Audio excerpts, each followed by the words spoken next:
नमस्कार दोस्तों, मैं हूं जिग्नेश मायावंशी, एक सेबी रजिस्टर्ड रिसर्च एनालिस्ट। आज हम बात करने वाले हैं बहुत ही इम्पोर्टेंट टॉपिक के ऊपर में एलजी इलेक्ट्रॉनिक्स के अपकमिंग आईपीओ के बारे में। इसी डिटेल डिस्कशन में हम कवर करेंगे कंपनी का बैकग्राउंड, कंपनी के फाइनेंशियल्स, आईपीओ का structure, allotment process, valuation, subscription demand और सबसे इम्पोर्टेंट इन्वेस्टर्स के लिए लॉन्ग टर्म और शॉर्ट टर्म क्या उसके बेनिफिट्स है। आज का सीजन में मैं आपको इन डेप्थ डिजिटल रिसर्च जवाब दूंगा ताकि एक आप इन्फॉर्म डिसीजन ले पाए। चलिए तो बिना टाइम वेस्ट किए शुरू करते हैं हमारा आज का टॉपिक। सर, सबसे पहला सवाल बेसिक से शुरू करते हैं।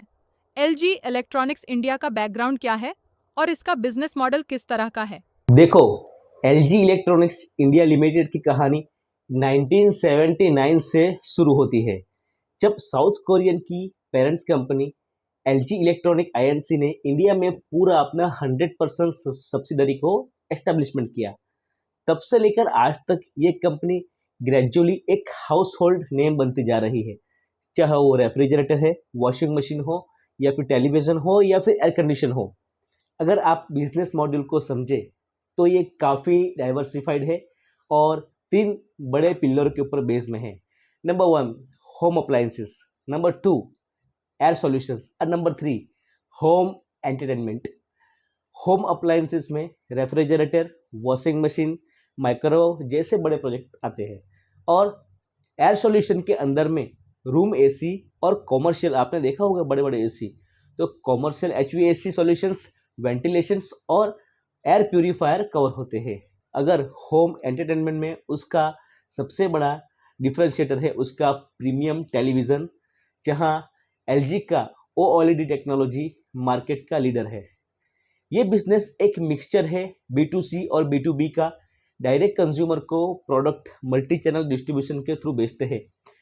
लार्ज फॉर्मेट जैसे क्रोमा, रिलायंस डिजिटल और एक्सक्लूसिवली एलजी के भी अपने ब्रांड शॉप से regional dealers, e commerce platform जैसे कि अमेजोन और फ्लिपकार्ट। आपने कई बार अमेजोन और फ्लिपकार्ट पे भी देखा होगा कि एलजी का अच्छा खासा प्रोडक्ट वहाँ बिकता है।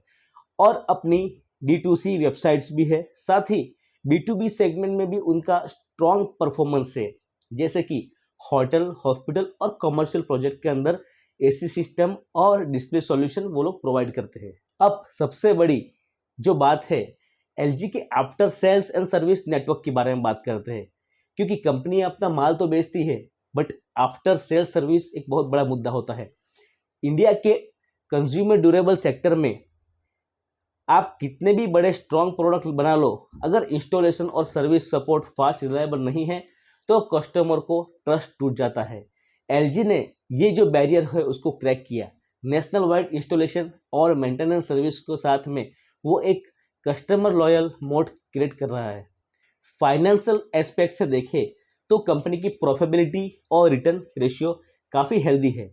एग्जाम्पल लेके हम समझते हैं, मार्च 2025 का डेटा के हिसाब से उनका आरओसी यानी रिटर्न ऑन कैपिटल एम्प्लॉयड 42.9 और आरओएनडब्ल्यू रिटर्न ऑन नेटवर्थ 37.1 के आसपास है, जो कस्टमर ड्यूरेबिलिटी इंडस्ट्री के लिए बहुत ही स्ट्रांग नंबर है। ऑपरेटिंग मार्जिन की बात करते हैं तो 12 to 13% के बीच में है, जो एक इंडिकेटर है कि कंपनी प्रीमियम प्रोडक्ट और इफिशिएंट ऑपरेशन थ्रू अपना प्रॉफिटेबिलिटी एज मेंटेन कर रही है। अगर मैं बॉटम लाइन के हिसाब से बात करूं तो एलजी इंडिया का एक स्ट्रॉन्ग, डाइवर्सिफाइड और capital efficient consumer durable franchise है, जिसका बैकबोन है उसकी ब्रांड इक्विटी, वाइड डिस्ट्रीब्यूशन और उसका डीप सर्विस नेटवर्क। और इसी वजह से इन्वेस्टर इस आईपीओ को एक high quality large cap opportunity की तरह देख रहे हैं। बहुत डीप एक्सप्लेनेशन था सर। अभी बढ़ते हैं नेक्स्ट क्वेश्चंस की। और इंडस्ट्री में कंपटीशन बहुत ज़्यादा है। Voltas, Samsung, Sony, Whirlpool, Daikin और नए चाइनीज ब्रांड्स भी आ रहे हैं। इस एनवायरनमेंट में एलजी इंडिया की पोजीशनिंग कैसी है? बिल्कुल सही सवाल पूछा आपने। कंज्यूमर ड्यूरेबल एक हाइप कंपेटिटिव इंडस्ट्री है, जहां पर एक तरफ लेगेसी ब्रांड है और दूसरी तरफ aggressive Chinese player value price के साथ में आ रहे हैं। लेकिन यहाँ पे एलजी इंडिया का एडवांटेज है उसका प्रीमियम पोजिशनिंग और ब्रांड रिकॉल। अगर टीवी की बात करते हैं तो इंडिया में मिड सेगमेंट में एमआई, वन प्लस जैसे बड़े प्लेयर का नाम काफ़ी मशहूर है। लेकिन जब बात आती है ओएलईडी की या प्रीमियम लार्ज स्क्रीन टेलीविज़न की, तो एलजी और सैमसंग ही मार्केट में डोमिनेट करते हैं। एलजी का ओएलईडी पैनल टेक्नोलॉजी एक डिफरेंशिएटर की तरह है जो कंज्यूमर्स को और कस्टमर्स को प्रीमियम प्राइस देने पर भी मजबूर करता है। एयर कंडीशनर में भी वोल्टास और डाइकिन मार्केट के लीडर बने हुए हैं, लेकिन एलजी की इन्वर्टर एसी और एनर्जी सफिशिएंट पोर्टफोलियो की डिमांड एयर कंडीशनर्स में भी वोल्टास और डाइकिन मार्केट के लीडर बने हुए हैं। लेकिन एलजी की जो इन्वर्टर एसी और एनर्जी इफिशिएंट पोर्टफोलियो की डिमांड टेढ़ी बनी हुई है। रेफ्रिजरेटर, वॉशिंग मशीन में एलजी काफ़ी कंसिस्टेंट प्लेयर है, स्पेशली फर्स्ट फ्री रेफ्रिजरेटर और फ्रंट लोड वॉशर कैटेगरी में। अगर हम फाइनेंशियल नंबर्स को इंडस्ट्री से कंपेयर करें तो एलजी का भी अच्छा खासा रोल यहाँ पे दिखता है। कंपनी का पैट मार्जिन यानी प्रॉफिट आफ्टर टैक्स 9% और ईबिटा मार्जिन, ईबिटा यानी earning before interest tax and depreciation 12.9% है, जबकि इंडस्ट्री की एवरेज 7 या 8 के आसपास है। इसका मतलब ये होता है कि एलजी अपना प्रीमियम प्राइसिंग और इफिशिएंट ऑपरेटिंग के साथ में भी एक्स्ट्रा कमा रहा है। कंपटीशन का भी रिस्क हमेशा बना रहता है, स्पेशली जब डिस्काउंट वॉर होती है, लेकिन एलजी के पास अपना अलग ही एक नया मोड है। नए एंट्रेंस के पास वो नहीं होता है, जैसे कि ट्रस्ट, सर्विस नेटवर्क और टेक्नोलॉजी लीडरशिप। इसी वजह से वो अपना मार्केट शेयर डिफेंड कर पाता है और इन्वेस्टर के लिए भी एक रिलायबल प्लेयर बन जाता है। अभी अगला सवाल सर, चलिए आईपीओ की बात करते हैं। स्ट्रक्चर, साइज और टाइमलाइन के डिटेल्स बताइए। ये एक बहुत ही इम्पोर्टेंट सवाल आपने पूछा है। ये जो आईपीओ है यानी इनिशियल पब्लिक ऑफरिंग, एक ऑफर फॉर सेल है, ओएफएस है। इसका मतलब ये है कि कंपनी कोई नए शेयर इश्यू नहीं कर रही है। यहाँ पर parents company LG electronic INC अपना स्टेक रिड्यूस करेगी, यानी इन्वेस्टर्स को 10 करोड़ के आसपास शेयर ऑफर करेगी। इस ट्रांजैक्शन का टोटल साइज अराउंड लगभग 11,500 करोड़ के लगभग बन रहा है। अगर हम अपर बैंड कंसीडर करें तो आईपीओ का प्राइस बैंड 1080 से 1140 पर शेयर है और लॉट साइज 13 शेयर्स रखा गया है। मतलब मिनिमम रिटेल इन्वेस्टमेंट यहाँ पे 14,820 होगा। रिटेल इन्वेस्टर को मैक्सिमम 13 लॉट अप्लाई कर सकेंगे, यानी आपको 1.93 लाख के आसपास बनता है। एचएनआई के लिए सेपरेट ब्रैकेट से, जहां पर मिनिमम टिकट साइज 2 लाख से स्टार्ट होता है। इंपॉर्टेंट डेट्स की हम बात करें तो आईपीओ ओपन होगा 7 अक्टूबर 2025 को और क्लोज होगा 9 अक्टूबर 2025 को। बेसिकली ऑफ अलॉटमेंट फाइनलाइज हो जाएगा 10 अक्टूबर को। रिफंड और डिमेट कर डेट 13 अक्टूबर के आसपास हो जाएगा और शेयर का टेंटेटिव लिस्टिंग 14 अक्टूबर को बीएससी और एनएससी दोनों एक्सचेंज पे होगा। ये आईपीओ एक बुक बिल्डिंग प्रोसेस है। लीड मैनेजर है मॉर्गन स्टैनली इंडिया और रजिस्टर है केफिन टेक्नोलॉजी। यहाँ पे प्रमोटर होल्डिंग 100% रिड्यूस होके आईपीओ के बाद 85% तक रह जाएगी। मतलब अभी भी पेरेंट्स कंट्रोल स्ट्रॉन्ग रहेगा और पर पब्लिक फ्लोट क्रिएट हो जाएगा और लिक्विडिटी और ट्रांसपेरेंसी के लिए ये थोड़ा अच्छा है। एक और सवाल, प्राइस बैंड समझ आ गया, लेकिन वैल्यूएशन के हिसाब से ये आईपीओ कहाँ खड़ा है? ओवर प्राइस लगता है या जस्टिफाइड? देखिए, इस आईपीओ का वैल्यूएशन काफ़ी इंटरेस्टिंग है।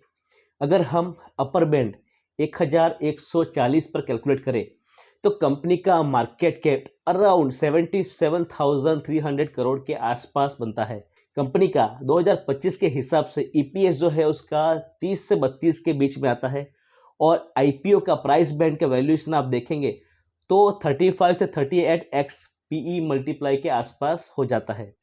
अगर हम कंपेयर करते हैं इंडस्ट्री के पीयर के साथ में, वोल्टास 45x का पीई पर अभी ट्रेड कर रहा है, हावेल्स 60x पीई पे ट्रेड कर रहा है। आप देखेंगे वर्लपूल तो 55x, ब्लू स्टार 50x, मतलब साफ है कि भाई एलजी इंडिया का आईपीओ वैल्यूएशन डेफिनेटली प्रीमियम है, लेकिन पीयर्स के कंपैरिजन में completely out of the line नहीं है। दूसरा angle, return ratio. LG India का आरओसी 43% और आरओएनडब्ल्यू 37% है। इंडस्ट्री में इतना हाई रिटर्न रेशियो बहुत ही कम देखने को मिलता है। मतलब इन्वेस्टर का एक प्रूवन इफिशिएंट फ्रेंचाइजी के लिए प्रीमियम वैल्यूएशन देने को रेडी होता है। हाँ, price to book value 13x थोड़ा सा ज़्यादा लगता है, लेकिन ब्रांड हैवी कंपनीज जिसमें टेंजिबल एसेट्स कम हो और इंटेंजिबल वैल्यूज ज़्यादा हो, उनका पीबी मल्टीपल हमेशा हाई रहता है। अगर हम देखें तो वैल्यूएशन प्रीमियम है लेकिन जस्टिफाइड है, क्योंकि कंपनी का प्रॉफिटेबिलिटी और कैपिटल इफिशिएंसी इंडस्ट्री में टॉप ब्रैकेट में है। बहुत बढ़िया एक्सप्लेनेशन था। अभी और एक सवाल, फाइनेंशियल हेल्थ का स्नैपशॉट दीजिए। रेवेन्यू, प्रॉफिट और मार्जिन्स कैसे दिख रहे हैं? अगर आप कंपनी के रिसेंट फाइनेंशियल परफॉर्मेंस देखते हैं तो काफ़ी इंप्रेसिव है। 2024 के कंपैरिजन में 2025 में कंपनी का प्रॉफिट आफ्टर टैक्स 46% जंप करता है, 2200 करोड़ तक पहुंच जाता है। इसमें साल में रेवेन्यू भी 14% ग्रो हुआ और इबिटा मार्जिन एक्सपेंड होके 12.7% के आसपास आ गया। आप देखेंगे Q1 और 2026 के नंबर भी काफ़ी एनकरेजिंग है। कंपनी ने 6,300 करोड़ के आसपास का रेवेन्यू और 500 करोड़ का नेट प्रॉफिट जनरेट किया है, और सिर्फ एक क्वार्टर में नहीं। अगर आप एनुअली बात करें तो easily 2000 crore profit after tax run rate suggest करता है। और सबसे बड़ी बात, balance sheet completely depth free है, मतलब कोई इंटरेस्ट बर्डन नहीं है और पूरा ग्रोथ इंटरनल और प्रोमोटर सपोर्ट से ही फाइनेंस हो रहा है। मार्जिन भी स्ट्रांग है, EBITDA margin 12 to 13%, PAT margin यहाँ पे 9% के आसपास है, और ये एक ड्यूरेबल कंपनी के लिए बहुत ही हेल्दी है। स्पेशली हमको कंपेरेटिव प्राइसिंग और रॉ मटेरियल कॉस्ट प्रेशर हमेशा रहता है। इन शॉर्ट में आपको बोलूँ तो फाइनेंशियली ट्रेजेक्टरी पॉजिटिव है, रेवेन्यू स्टेडी ग्रो हो रहा है और प्रॉफिटेबिलिटी यहाँ पे एक्सपैंड हो रही है, और रिटर्न ऑन कैपिटल इंडस्ट्री के टॉप रेंज में आ रहा है। सर, अभी नेक्स्ट क्वेश्चन, फाइनेंशियल नंबर्स समझ गए। अब बैलेंस शीट और रिटर्न रेशियोज पे आइए। कंपनी कितनी स्ट्रांग है और ये इन्वेस्टर्स को क्या बताती है? बिल्कुल, अगर हम एलजी इलेक्ट्रॉनिक्स इंडिया की बैलेंस शीट को देखते हैं तो सबसे बड़ी चीज़ जो स्टैंड आउट करती है वो है कंपनी बिल्कुल डेप्थ फ्री है। मतलब कंपनी फाइनेंशियल स्टेटमेंट में टोटल बोरोविंग ज़ीरो दिखाती है, और ये छोटी बात नहीं है। आज के टाइम पे कंज्यूमर ड्यूरेबल जैसे कैपिटल इंटेंसिव सेक्टर के अंदर अक्सर कंपनीज वर्किंग कैपिटल लोन या लॉन्ग टर्म डेट के ऊपर डिपेंडेंट होती है, लेकिन एलजी ने अपना पूरा बिजनेस इंटरनल एक्यूरेंस और लीडरशिप के सपोर्ट से बिल्ड किया है। अब इसका मतलब क्या होता है इन्वेस्टर्स के लिए? जब आपके पास कोई डेप्थ नहीं हो तो उसका इंटरेस्ट आउटरेज जीरो हो जाता है। मतलब जो भी प्रॉफिट जनरेट होता है वो डायरेक्टली शेयर होल्डर के लिए वैल्यू क्रिएट करता है। इसी वजह से कंपनी के रिटर्न रेशियो बहुत ही स्ट्रांग निकलते हैं। फॉर एग्जांपल, मार्च 2025 में केपीआईज के हिसाब से कंपनी का आरओसी देखेंगे, रिटर्न ऑन कैपिटल एम्प्लॉयड 42.9%, और आरओएनडब्ल्यू आप देखेंगे तो 37.1 के आसपास है। ये कंज्यूमर ड्यूरेबल इंडस्ट्री के लिए ऑलमोस्ट एक बेंचमार्क लेवल है। ये रेशियो एक सिंपल स्टोरी बताता है, एलजी अपना कैपिटल का यूज इफिशिएंटली कर रहा है। हर एक रुपी जो शेयर होल्डर ने इन्वेस्ट किया है उसे कंपनी 37 पैसे का नेट प्रॉफिट कमा रही है, और हर एक रुपी जो बिजनेस में एम्प्लॉयड हुआ है उससे 43 पैसे का ऑपरेटिंग रिटर्न आ रहा है। इसका मतलब बिजनेस हाईली प्रॉफिटेबल और कैपिटल लाइट है। दूसरी तरफ अगर हम रिजर्व देखें तो जून 2025 तक कंपनी के रिजर्व सरप्लस है 5,800 करोड़ के आसपास है। मतलब कंपनी के पास एक स्ट्रॉन्ग कुशन है। इसमें फ्यूचर एक्सपेंशन प्रोजेक्ट जैसे कि उनका श्री सिटी प्लांट जिसमें 600 मिलियन का इन्वेस्ट करने की बात हुई है, कंफर्टेबली फाइनेंशियली वो हो जाएगा। All over balance sheet LG India के लिए एक फोर्ट्रेस जैसी लगती है, डेप्थ फ्री है, स्ट्रॉन्ग नेटवर्थ, हाई रिजर्व और best in class return ratio. इसका मतलब इन्वेस्टर्स के लिए डाउनवर्ड प्रोटेक्शन काफ़ी हाई है। अगर इंडस्ट्री में डिमांड स्लोडाउन भी आ रही है तो भी एलजी के पास इनफ स्ट्रेंथ है जो अपना मार्केट पोजीशन और प्रॉफिटेबिलिटी डिफेंड करने का। Next question sir, IPO apply करते वक्त सबसे ज्यादा सवाल अलॉटमेंट और कोटास पर होता है। एलजी आईपीओ में कोटास और रिजर्वेशंस कैसे काम करेंगे? बहुत ही इंपॉर्टेंट सवाल आपने पूछा है। देखिए, एलजी इलेक्ट्रॉनिक्स इंडिया आईपीओ एक main board book building issue है, तो सेबी के स्टैंडर्ड नॉर्म अप्लाई होते हैं। रिजर्वेशन कुछ इस तरह से डिवाइड होते हैं। नंबर 1 हम देखेंगे तो QIB qualified institutional buyers, not more than 50% of issue, मतलब हाफ तक portion mutual fund, FII, insurance company और पेंशन फंड जैसे इंस्टीट्यूशन होते हैं। Number 2 retail individual investors, minimum 35% reserve है, मतलब 1/3 हिस्सा आम इन्वेस्टर्स के लिए गारंटेड होता है। नंबर 3 नॉन इंस्टीट्यूशनल इन्वेस्टर यानी NII और HNI, सो मिनिमम 15% रिजर्व होता है। अब HNI कैटेगरी के अंदर भी दो तरह की कैटेगरी है, SHNI, small HNI, application size 2 lakh से 10 लाख तक। मिनिमम लॉट रिक्वायरमेंट देखेंगे तो 14 लॉट्स यानी 182 शेयर्स आते हैं। BHNI, big HNI, application size 10 lakh से ऊपर, मिनिमम 68 लॉट, 884 शेयर्स वहाँ पे आते हैं। रिटेल्स के लिए एक और इंटरेस्टिंग चीज़ है, मिनिमम एक लॉट 13 शेयर्स का है यानी 14,820 और मैक्सिमम रिटेल एप्लीकेशन 13 लॉट्स यानी 1.93 लाख तक ही अलाउड है। इसके ऊपर अप्लाई करेंगे तो वही ऑटोमेटिकली HNI बकेट में चला जाएगा। अलॉटमेंट कैसे होता है तो उसके बारे में भी आपको मैं इन्फॉर्मेशन बता दूं। अगर सब्सक्रिप्शन ज़्यादा हो गया तो रिटेल में लॉटरी सिस्टम चलता है, हर वैलिड पैन एप्लीकेशन को इक्वली चांस मिलता है एक लॉट के लिए। HNI और QIBs में भी प्रो डेटा बेसिस पे होता है, मतलब जिसका ओवर सब्सक्राइब होता है उतना कट ब्लैक मिलता है। तो रिटेल के लिए तो एक लॉट मिल जाना भी एक सक्सेस होता है ओवर सब्सक्राइब IPO में।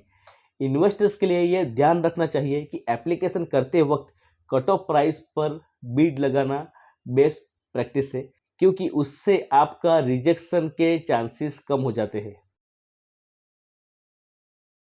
नेक्स्ट क्वेश्चन सर, मुझे अलॉटमेंट समझना है प्रैक्टिकली। क्यों हमेशा रिटेल इन्वेस्टर्स बोलते हैं मुझे अलॉटमेंट नहीं मिला?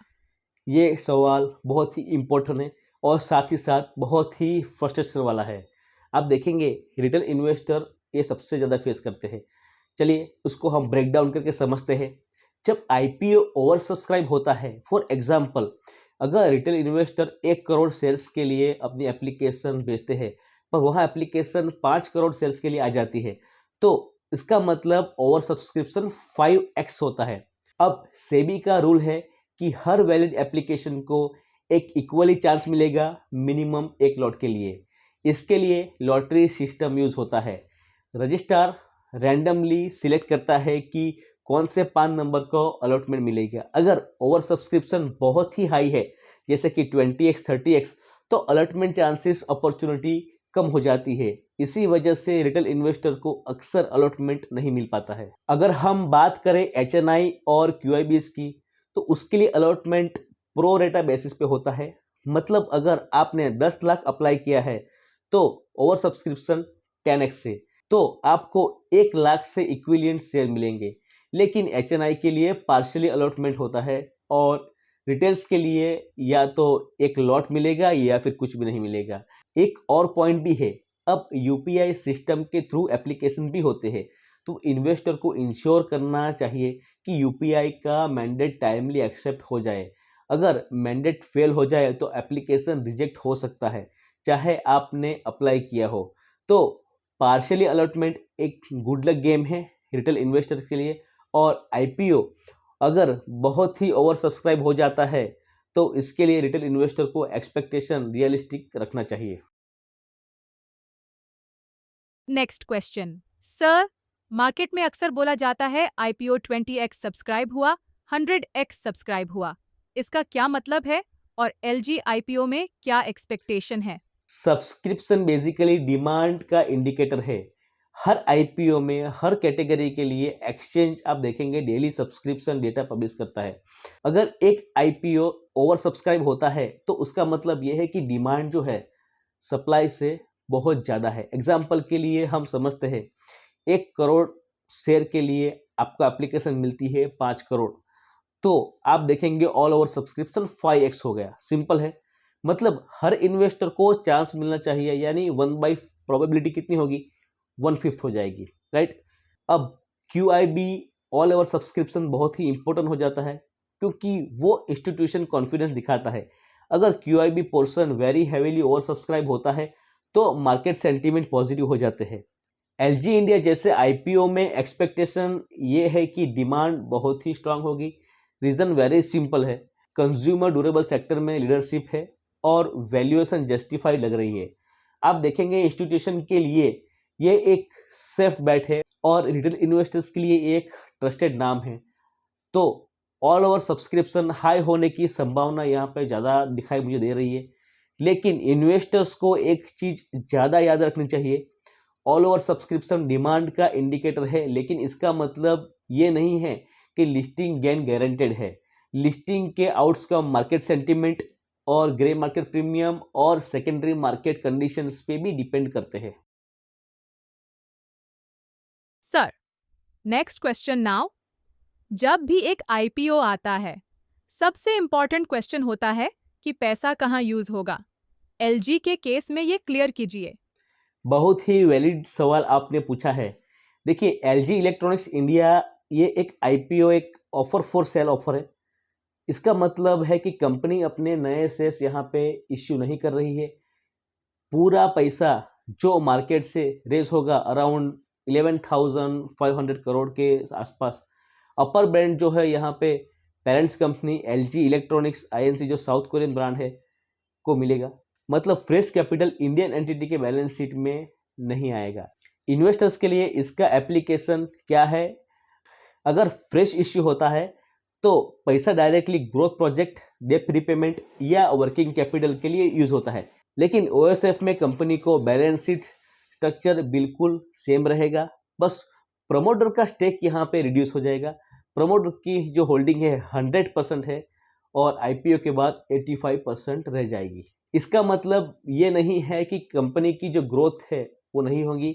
LG इंडिया ऑलरेडी एक डेप्थ फ्री कंपनी है और आपने ऑपरेशन से भी स्ट्रॉन्ग कैश जनरेट करती है। उसके पास रिजर्व अराउंड 8,500 करोड़ के आसपास, एन्युअली पैट आप देखेंगे तो 2,000 करोड़ के ऊपर रन करते हैं।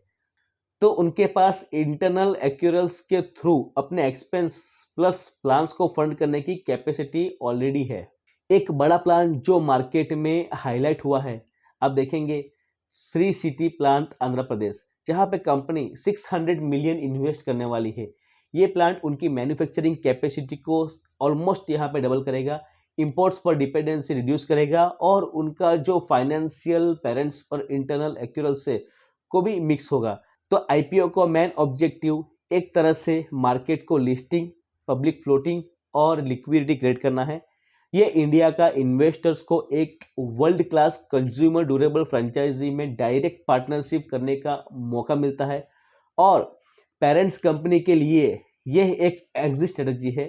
टेक का भी एक हिस्सा मोनेटाइज करना और इंडियन ऑपरेशंस को लिस्टेड एंटिटी बना के ट्रांसपेरेंसी और डिसिप्लिन लेना। एक और क्वेश्चन सर, प्रोमोटर्स की होल्डिंग आईपीओ के बाद कितनी होगी और गवर्नेंस पर्सपेक्टिव से इन्वेस्टर्स को क्या देखना चाहिए? अभी IPO के पहले LG electronic INC south Korea के पास 100% स्टेक है। IPO के बाद प्रमोटर होल्डिंग रिड्यूस होकर 85% पे आ जाएगी। मतलब पेरेंट्स अभी भी क्लियरली मेजॉरिटी कंट्रोल रखेगा। गवर्नेंस पॉइंट ऑफ व्यू हम देखें तो ये एक पॉजिटिव सिग्नल है कि पेरेंट्स अपनी मेजॉरिटी स्टेक मेंटेन कर रहा है। अगर वो स्टेक सिग्निफिकेंटली कम हो तो देखना पड़ता है, मैटर ऑफ कंसर्न हो जाता है। कि प्रमोटर्स कमिटमेंट लो है, लेकिन 85% होल्डिंग की बात एक प्रूफ है कि भाई एलजी अपने बिजनेस इंडिया में लॉन्ग टर्म के लिए स्ट्रेटेजिक एसेट्स के रूप में देखता है। एक और चीज जो इन्वेस्टर को समझनी चाहिए, गवर्नेंस और कंप्लायंस स्टैंडर्ड काफी हाई होंगे क्योंकि पेरेंट्स एक ग्लोबली एमएनसी जो ऑलरेडी मल्टीपल जियोग्राफिक्स में लिस्टेड है, उनको सेबी और ग्लोबल रेगुलेटरी के नॉर्म को फॉलो करना होता है। इसी डिस्क्लोजर और ट्रांसपेरेंसी में काफी स्ट्रांग रहने वाली है। कंपनी के बोर्ड में भी इंडिपेंडेंट डायरेक्टर का रिप्रेजेंटेशन होगा और ऑडिट कमेटी, नॉमिनेशन कमेटी जैसे गवर्नेंस फ्रेमवर्क भी इम्प्लीमेंट होंगे और सेबी नॉर्म्स ये सब चीज़ों के लिए एक लिस्टेड एमएनसी सब्सिडरी के लिए मैंडेटरी होती है। इन शॉर्ट में आपको बात करूं तो गवर्नेंस एक स्ट्रेंथ बनेगी और इन्वेस्टर्स को प्रमोटर अलाइनमेंट की टेंशन नहीं लेनी चाहिए। सर, लास्ट क्वेश्चन, सब डिटेल डिस्कस कर लिया, अब आपका फाइनल वर्डिक्ट क्या है? देखिए, यह बहुत ही क्रूशियल सवाल आपने पूछा है। आईपीओ एनालिसिस को हमने हर एंगल से देखा, कंपनी के background, financial, industry valuation, risk, growth plan, और मेरा क्लियर वर्डिक्ट एलजी के लिए, इलेक्ट्रॉनिक्स के लिए यहाँ पे ये है कि एक क्वालिटी प्लेयर है जिसने सीरियसली इन्वेस्टर्स को एक अच्छा खासा यहाँ पे इन्फ्लुएंस किया है। यहाँ पे देखिए मल्टीपल रीजन है। नंबर वन रीजन की बात करेंगे तो strong fundamentals, depth free company है, 2000 प्लस करोड़ का उसका प्रॉफिट आफ्टर टैक्स है, 40% ROC, return on capital employed है। आप देखेंगे नंबर टू की बात करते हैं तो प्रीमियम पोजिशनिंग, मैंने आपको बताया QLED TVs, energy efficient ACs और प्रीमियम अप्लायंसेस। नंबर 3 की बात करते हैं तो ग्रोथ विजिबिलिटी में सिटी जो प्लांट अभी है प्रीमियमाइज ट्रेंड, तो B2B सेगमेंट में एक्सपेंशन और B2C के लिए भी ये काफी अच्छा साबित होगा। और नेक्स्ट में आप देखेंगे कि ब्रांड मोट क्या है, तो हाउस होल्ड नेम वाइड आप देखेंगे इंडिया में काफी अच्छा प्रीमियम सेगमेंट में उसका नाम है। वैल्यूएशन प्रीमियम है लेकिन जस्टिफाइड है, आप देखेंगे in this case brand quality franchise में। आगे बढ़ते हैं, रिस्क भी है, competition, raw material cost, forex, ये सब रिस्क बने हुए हैं। हाँ, रिस्क भी है, competition, raw material cost, forex जैसे, लेकिन रिस्क मैनेजेबल है क्योंकि कंपनी अच्छी खासी यहाँ पे स्केल और एफिशिएंसी दिखा रही है। दोस्तों, ये था एक detail discussion on LG electronics India IPO के ऊपर में। हमने कंपनियों का background, historical performance, valuation, risk और ग्रोथ पोटेंशियल प्लान का इन डेप्थ समझा। अगर आपको हमारा वीडियो पसंद आया तो प्लीज लाइक, सब्सक्राइब और चैनल, ताकि आने वाले वीडियोस की अपडेट्स आपको मिलती रहे। Thank you.